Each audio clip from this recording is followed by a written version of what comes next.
When the doctor looked up and asked, "Who should be listed as the mother on the birth certificate?" My mother-in-law didn't even hesitate. She glanced at my father-in-law, then stared straight at the doctor and said, "We don't want her name on it." I was still in the hospital bed, exhausted and trembling, my newborn son swaddled in the bassinet beside me. My body was weak, but my heart sank with a sharp, crushing weight. I turned to my husband, Nathan. He didn't say a word. The room went silent. The air turned cold. The doctor looked over at me, waiting. I just nodded, not trusting myself to speak. Not because I agreed, but because I didn't have the strength to fight anymore. I thought that was the end of it. I thought they had won. Then, without a word, the doctor picked up the clipboard, handed it to my in-laws, and said, "Actually, that's not your decision anymore." Their faces dropped. In that moment, everything shifted. And I knew. They weren't just trying to control the birth. They were trying to erase me. But what happened next changed the way I saw myself and my entire family forever. I never imagined that giving birth would feel like stepping into a war zone. Not with my own body, not in a hospital, and certainly not with the people who were supposed to be family. My name is Jaya Morgan. I'm 28 years old, married to Nathan, and just gave birth to our first child, a beautiful boy named Malachi. But before I held him in my arms, before I signed that birth certificate, I was holding on to my identity by a thread. Nathan and I met 3 years ago. He was charming, quiet, dependable. I loved how he listened without interrupting and how he always seemed calm, even when things got tough. We weren't perfect. We moved fast, maybe too fast. But when I found out I was pregnant last year, there was no hesitation. We got married, and I thought we were going to figure everything out together. What I didn't count on was how hard his parents would fight to keep me out of the picture. Elaine and Gerald Morgan never accepted me. From day one, I could feel it. I wasn't from the kind of family they respected. I didn't have the right background, the right voice, the right degree. I worked as a preschool teacher and took night classes online. I wasn't polished. I wasn't one of them. They never said it outright, but the message was always clear. I wasn't good enough for their son. Things got worse after we moved in with them. Nathan had lost his job during a company layoff, and with a baby on the way, we needed help. I agreed to stay with his parents until we could get back on our feet. I thought I could handle it. I told myself it would only be a few months, but from the moment we stepped into their house, it was like I disappeared. Elaine took over everything. She planned our baby shower without asking me what I wanted. She called my baby her grandson like I was just the vessel. She criticized everything, from the brand of diapers I bought to the names I liked. When I suggested Malachi, she wrinkled her nose and said, "That sounds made up. Why not something strong, biblical?" As if my choice didn't matter. Gerald didn't speak much, but when he did, it cut deep. "If Nathan had listened to us, he wouldn't be in this mess," he said once while I was sitting right there. He never raised his voice. He didn't need to. He just made it clear that in their eyes, I was a mistake that couldn't be undone. Nathan tried to keep the peace. He would say, "Just ignore them. It's only temporary." But how do you ignore people who are actively trying to erase you? Every time I spoke up, it became a fight. Every time I tried to assert myself, I was made to feel dramatic or unstable. So I stayed quiet. I stopped inviting friends over. I stopped dreaming out loud. I just focused on growing a healthy baby and getting through it. By the time I went into labor, I was already worn down. We drove to the hospital in silence. Nathan held my hand, but I felt alone. I kept waiting for him to tell his parents to back off, to protect me, to draw a line. But he never did. When we arrived, I was in pain, scared, and vulnerable. They wheeled me into the delivery room, and while I was trying to breathe through contractions, Elaine walked in and started rearranging things like she owned the place. "Let's get these lights dimmed. It's too sterile in here," she said, directing the nurse like it was her house. The nurse politely told her to wait outside until we were ready. Elaine didn't like that. She gave me a cold look and said, "You better not try to shut us out. This is our grandchild." I said nothing. I had no energy to fight. I focused on breathing, on staying calm, on not breaking apart. The labor was long and painful, but I did it. I delivered my son. And for a brief moment, the room was filled with nothing but his cries, my tears, my joy. That moment belonged to me, until they tried to take it. When the nurse brought in the birth certificate paperwork, I felt a small flicker of validation, something official, something real. But then Elaine stepped forward and said, "We'll fill that out," like it was her right. I should have spoken up. I should have screamed. But I was exhausted. I was bleeding. I was stitched. I had just pushed life into the world, and I didn't have the strength to argue. I looked to Nathan, hoping he would say something. He didn't. And that's when the doctor walked in. What happened next would change everything. Because in that moment, someone finally stood up, not just for me, but for what was right. The birth of a child is supposed to be sacred. It's supposed to be yours. But mine felt hijacked the second my son took his first breath. After hours of labor, I was numb from the waist down, drenched in sweat, and mentally hanging on by a thread. The nurses had cleaned up, wrapped Malachi in a soft blue blanket, and placed him in the bassinet next to me. He looked so small, his face barely the size of my palm. He was perfect, and I was completely drained. Nathan stood near the window, staring out at the parking lot. He hadn't said much since the delivery. I kept watching him, hoping he'd come to me, say something reassuring, anything to make me feel like I wasn't alone in that room. But instead, he stayed quiet, like he had during every moment when I needed him to speak. Elaine and Gerald arrived shortly after the baby was born. They weren't in the delivery room, but the moment they entered, it felt like they owned the space. Elaine marched right to the bassinet and started cooing over Malachi. "Look at him. He has Nathan's nose. He's definitely a Morgan." She didn't even glance at me. Gerald stood by the door, arms crossed. He didn't say anything at first, just nodded slowly as if approving something he had built. I was still lying there, my gown stained with blood, my body trembling from the aftermath of birth, and they barely acknowledged me. A nurse walked in with a clipboard. She smiled politely. "Hi. We'll need to get some information for the birth certificate, name, parents, and any other details you'd like listed." Elaine immediately stepped forward. "We'll handle that," she said. Not we, as in Nathan and me. We, as in her and Gerald. The nurse looked confused. "Actually, we'll need the mother to fill this out." Elaine's tone shifted. "She's in no condition to make legal decisions right now. It's best if we take care of it. The baby will have our last name, obviously, and we don't want her name listed, just the father's." My ears started ringing. My throat closed up. I felt the sting of tears, but I didn't cry. I looked over at Nathan. He turned away. I felt invisible. The nurse didn't respond right away. She seemed caught off guard. That's when the door opened again, and Dr. Caldwell stepped inside.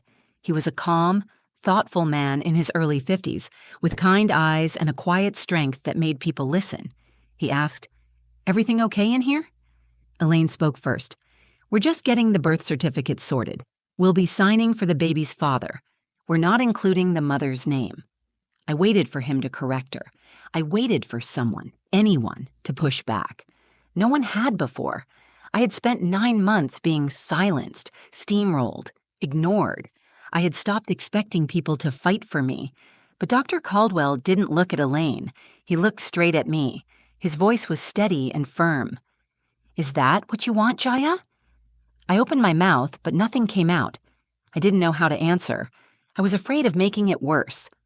I felt Nathan's parents staring at me, waiting to see if I'd make a scene.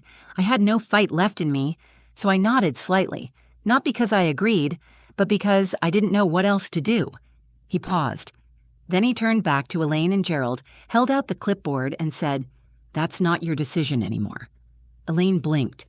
"Excuse me?" Dr. Caldwell's voice didn't waver. "Jaya is the legal mother. She just gave birth. This is her decision. Unless the father contests it, which I assume he doesn't, her name goes on the birth certificate." Gerald's voice cut in, low and sharp. "She's not stable. This isn't about legal rights. It's about what's best for the child." Dr. Caldwell ignored him. He handed the pen to me. "Jaya, you can write your name here."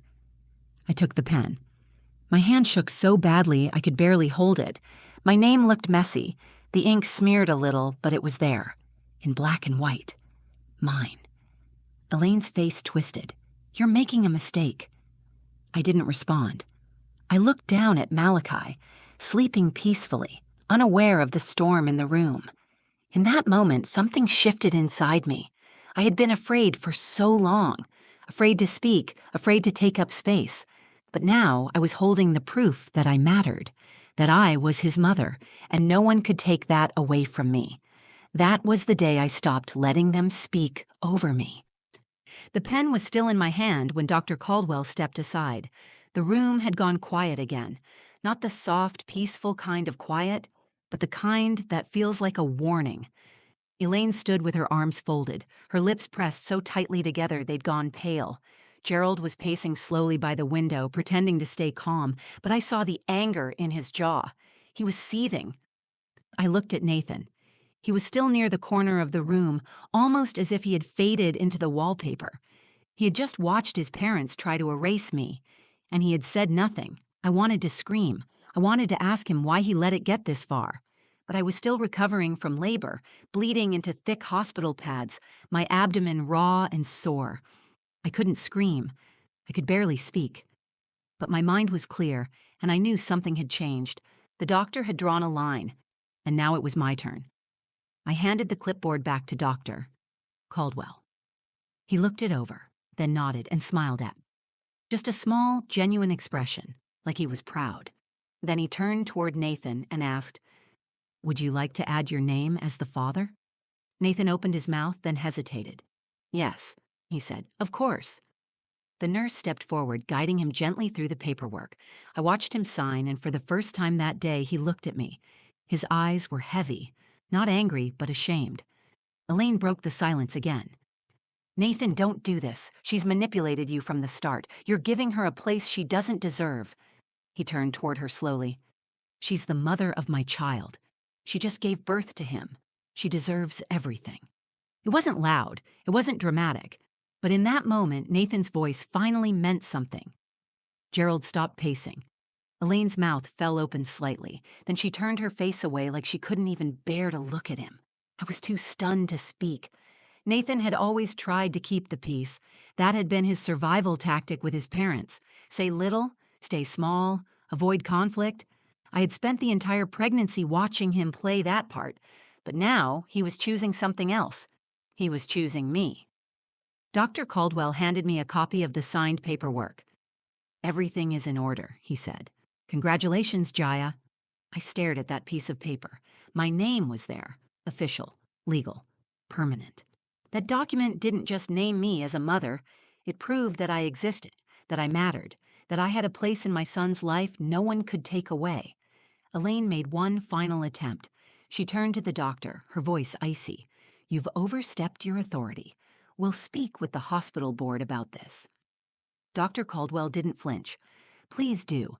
I'd be happy to explain why I protected my patient's rights." It wasn't a threat. It was a fact. He wasn't rattled. He wasn't afraid. He was just standing firm in what he knew was right. After that, the in-laws left. No goodbye, no acknowledgement. Just silence, followed by the sound of the door clicking shut behind them. I didn't expect to feel relief as quickly as I did, but the moment they were gone, it was like the air returned to my lungs. The weight on my chest lifted. Nathan sat beside me. He looked at Malachi, then at me. "I'm sorry," he said. "I should have said something sooner." I nodded. I wasn't ready to forgive him, not entirely, but I heard the truth in his voice. I saw the guilt in his eyes, and for the first time, I believed he wanted to change. A nurse entered quietly with a small bracelet for the baby. She wrapped it around his ankle and confirmed the name I had chosen, Malachi Jace Morgan, my choice, my son. She asked, "Would you like to hold him?" I nodded, and she placed him gently in my arms. His skin was warm, his breath soft. I stared down at him and whispered, "You are mine." And in that moment, I wasn't afraid anymore. I wasn't invisible. I wasn't small. I was his mother. That birth certificate wasn't just a form. It was the first chapter in a story I was finally ready to write. My name was on it, and that name would always be there, no matter what came next. After the birth certificate was signed and Elaine and Gerald stormed out of the hospital room, something shifted. It wasn't just the silence they left behind. It was the absence of control, the vacuum where their dominance used to live. For the first time in 9 months, I felt like the space around me actually belonged to me. Nathan stayed quiet for a few minutes after they left. He sat in the chair next to my bed, head lowered, hands clasped between his knees. I watched him, unsure what he would say. Part of me was still bracing for disappointment, still waiting for him to backtrack and try to keep peace with his parents. But he didn't. "I should have said something months ago," he finally said, eyes still on the floor. "I just thought if I didn't push back, it would keep the peace, but I let it go too far. I let you go through all of that alone." I didn't say anything right away. I looked down at Malachi sleeping in my arms. His tiny chest rose and fell against mine. His mouth made small, sucking motions, even in sleep, like he was dreaming of being held. "You didn't just let it go too far," I said softly. "You let them treat me like I didn't matter. And you stood there." Nathan nodded slowly. "I know. I didn't think they'd actually try to take your name off the certificate. I didn't think they'd go that far." "They've been going that far since we moved in," I said. "This was just the first time someone told them no." He didn't argue. He didn't defend them. He leaned forward and put his hand on my leg. "I don't want to be like them," he said. "I want to do this differently. I want to be the kind of man our son looks up to." I looked at him for a long time. I wanted to believe him, and in that moment, I did. But I also knew that promises are easy to make. It's the actions that follow that really matter. Later that evening, a nurse brought in a hospital photographer to take a newborn photo. I was still in my hospital gown, hair matted, skin pale. I hesitated at first, not wanting to be seen like that. But then I remembered what had happened earlier that day, and something in me shifted. I was tired, yes, but I had survived something most people never see, the attempt to erase me from my own child's life. So I nodded, and we took the photo. Nathan stood behind me, one hand on my shoulder, the other cradling Malachi's head. I looked straight into the camera, not smiling, just strong, just there. A mother who had fought for her place, and won. The next morning, while we were packing up to leave, a hospital administrator came by to review our paperwork. She had a warm smile and carried a folder under her arm. "Everything looks great," she said. "Congratulations again, Mom and Dad."